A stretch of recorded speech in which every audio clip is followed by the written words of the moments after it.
Mshukuru Mungu kwa heshima kubwa ikiwa tangu mwaka umeanza mpaka leo hujawahi kulazwa hospitali. Mshukuru Mungu kwa heshima kubwa ikiwa tangu mwaka umeanza mpaka leo watu wako wa karibu wako salama. Wakati huu ambao unaona kwako ni wakati wa kawaida, kuna mtu amepoteza watu wake wa thamani kwenye maisha yake. Kuna mtu ameumwa kalazwa zaidi ya mara 2, zaidi ya mara 3.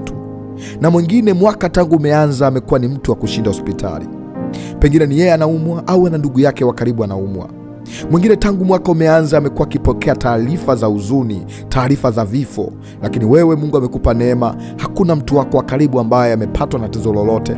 Hakuna shida yote ambayo umepata kiafya, hata kama kuna mahitaji yako hayajakamilika, lakini Mungu ni wa thamani kuliko hayo mahitaji yako. Hatumtafuti Mungu kwa sababu ya matatizo. Hatumwabudu Mungu kwa sababu tuna shida. Mungu ni ibada. Mungu ni upendo, anatupenda. Tunampatia ibada za mioyo yetu kwa sababu anayoyatenda kwetu ni makubwa kuliko yale tunayoyahitaji. Mungu anayotupatia yana maana kuliko yale ambayo tunaona kwetu ni ya thamani. Mtu wa Mungu, unaweza kuwa unahitaji kupata milioni 10 au milioni 100. Kuna mtu anayo milioni 100 lakini ana ugonjwa ambao hata hiyo pesa haitoshi kutibia. Mkono wako unaweza kuona ni kitu cha kawaida, lakini mkono wako ukiondoka, kiwango cha fedha cha kununua mkono kama uliokuwepo wakati mwingine huenda kisiwepo. Ukiwa na uzima ni mtaji mkubwa. Ukiwa uko hai au umwi jambo lolote ni jambo la thamani mbele za Mungu kubwa amekupatia. Unaweza kaona kwamba afya ni kitu cha kawaida, lakini muulize anayeumwa. Muulize ambaye yuko hospitali wakati huu, au muulize mwenye ugonjwa unaomsumbua. Unaweza kacheka ukaona kwamba mbona kitu fulani hakina maana, hakiumi, hakina shida. Muulize mtu ambaye anapitia maumivu ya kitu hicho. Thamani ambayo Mungu anatupatia ni kubwa kuliko yale ambayo tunahitaji. Mshukuru Mungu ikiwa hujatumia hata dawa. Ikiwa ugonjwa umekusumbua sana ni maumivu madogo madogo tu, mshukuru Mungu mpendwa. Mungu yuko pamoja na wewe. Mungu anakupenda. Kuna watu wanaumwa, mtu wa Mungu. Kuna watu wanaumwa, kuna watu wanapitia matatizo magumu, wanapitia changamoto ngumu. Kama wakati mwingine ukiona uoni umuhimu wa kumshukuru Mungu, nenda hospitali. Kaangalia watu wanavyoteseka. Nenda ICU, angalia watu wenyewe wanatafuta uhai. Nenda hospitali, nenda magereza. Kaangalia watu wanavyopitia wakati mgumu. Afya, uhai ni kitu cha thamani. Mungu amekupa uzima, ni kitu cha thamani. Hata kama kuna mambo yako unahitaji hujayapata, yani uhai ni mtaji. Uhai wako ni mtaji. Uhai wako ni kitu muhimu, ni kitu cha thamani kuliko hiyo fedha unayoitaka, kuliko hiyo kazi unayoitaka, ndoa unayoitaka, chochote unachokitaka. Afya yako ni kitu cha thamani. Pendwa, kuna watu wanaumwa.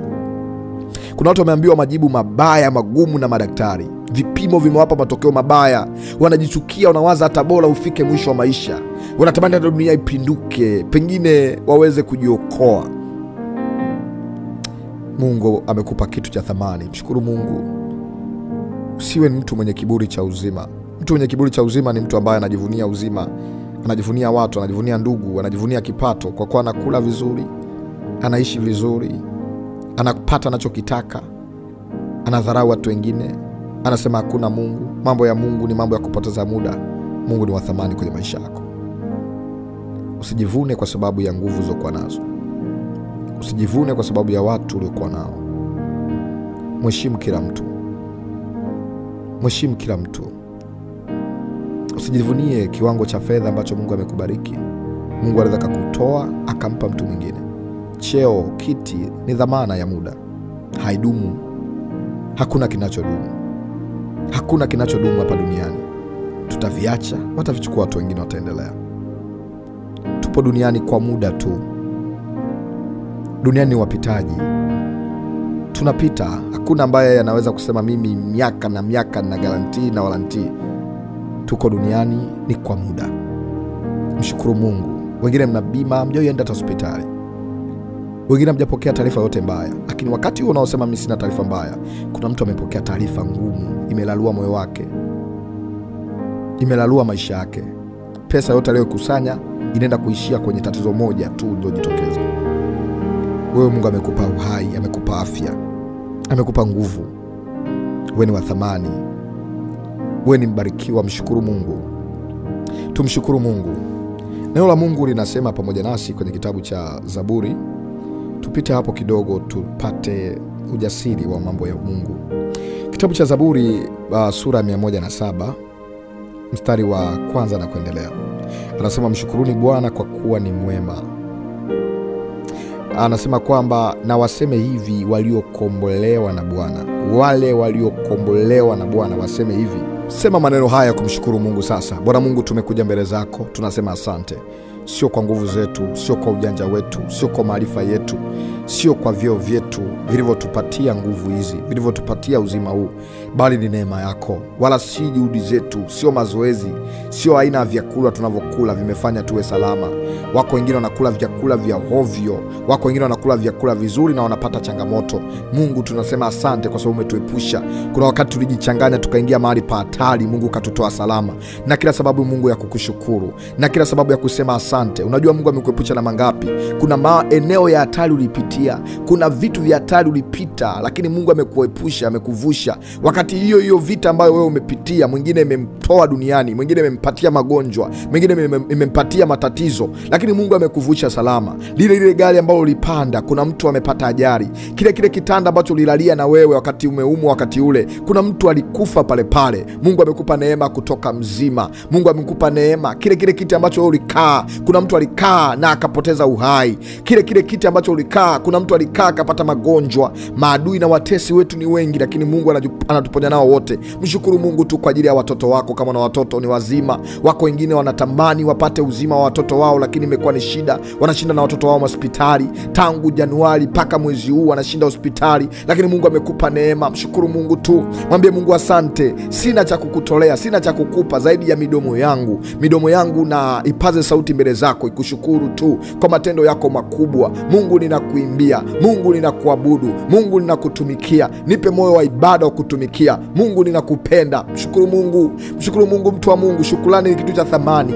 Unapomshukuru Mungu unafanya Mungu athamini kile ambacho amekitenda kwako, ni kitu kikubwa na utapatiwa mambo makubwa. Biblia inasema kwamba msipokuwa waaminifu katika mambo madogo, hamwezi kuaminiwa katika mambo makubwa. Onyesha uaminifu katika yale madogo ambayo unayaona kwako ni madogo, lakini mbele za Mungu ni mambo makubwa. Mshukuru Mungu kwa uhai, kwa uzima. Mungu amekuepusha na maadui, amekuepusha na ile mitego ya mwindaji ambao ulitegewa, watu wakasigina meno, wakasigina miguu yao ili uweze kuangamia, lakini Mungu akakuokoa ukatoka salama. Mungu akakulinda ukatoka salama. Mwingine umenusurika na ajali nyingi, Mungu amekusaidia katikati ya hayo, bado ni mzima. Neema ya Mungu bado iko juu yako. Mpatie Mungu shukrani yako, mpatie Mungu shukrani yako. Mwambie Mungu, nakushukuru, asante kwa kunivusha, asante kwa kunitetea. Wengine walijifungua wakafa, wengine walijifungua damu zikamwagika nyingi wakapata madhara, wengine wakazaa kwa operation, mimi ukanipa kujifungua kawaida. Wengine wakapitia mapito magumu, wengine walipatwa shida hii ambayo mimi nipata wakafa, lakini Mungu umenipa uzima, umenipa neema. Mshukuru Mungu, mshukuru Mungu kwa uhai.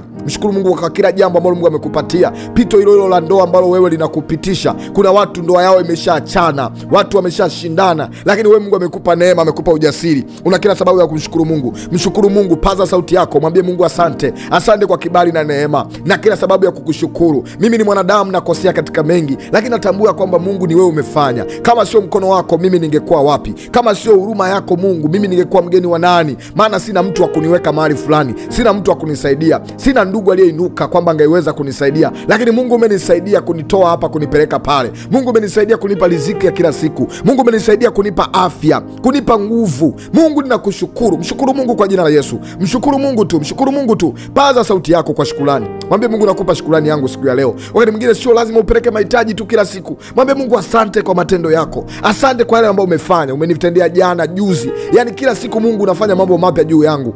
Unanisurprise kila siku. Yaani nakuwa ni mtu wa kushangazwa na mambo yako. Mungu ninakupenda. Mungu ninakupenda. Ninakupenda wewe wa maisha yangu. Wewe ni Mungu kwangu. Wewe ndiye mfalme wangu, ndiye mtakatifu wangu, ndiye msaada wangu. Ninakuabudu, nakupatia ibada ya shukrani, nakupatia makofi yangu, nakupatia dhabihu ya mambo yangu ambayo Mungu nimeyachagua kwako kuwa ndio ibada. Baba, naomba upokee moyo wangu, pokea shukrani yangu, pokea Bwana. Nakushukuru, asante kwa kunilinda, asante kwa kunilindia watu wa thamani, kwa kunitetea kwa ajili ajili ya watu wa thamani. Huenda kuna watu wa thamani Mungu amekulindia kwa maombi yako. Uliomba, Mungu akakulindia hao. Mungu akawatetea hao, akawatunza hao. Mungu akawalinda hao. Mwambie Mungu, nakushukuru kwa kunilindia ndoa yangu, kunilindia. Maana kuna wengine waume zenu, wake zenu wanapita nyakati ngumu, wanapita maeneo magumu, lakini Mungu anawalinda. Mwambie Mungu, asante kwa ulinzi wako. Asante, asante, asante. Wengine wamepata matatizo, wameambiwa watoto wao wamekuwa mashoga, watoto wao wamekuwa hivi na vile, lakini wewe unasikia taarifa njema, matokeo mazuri ya mtoto wako. Mwambie Mungu, asante kwa ulinzi wako. Asante kwa familia yangu. Asante kwa maisha yangu. Pengine kuna jambo nalihitaji. Mwambie Mungu, nakushukuru, kwanza umenipa uzima, umenipa afya njema. Haujanipa mapungufu yoyote, haujanipa madhaifu yoyote. Mungu nakushukuru kwa kuniumba. Mungu nakushukuru kwa kunipenda. Mungu unanipenda.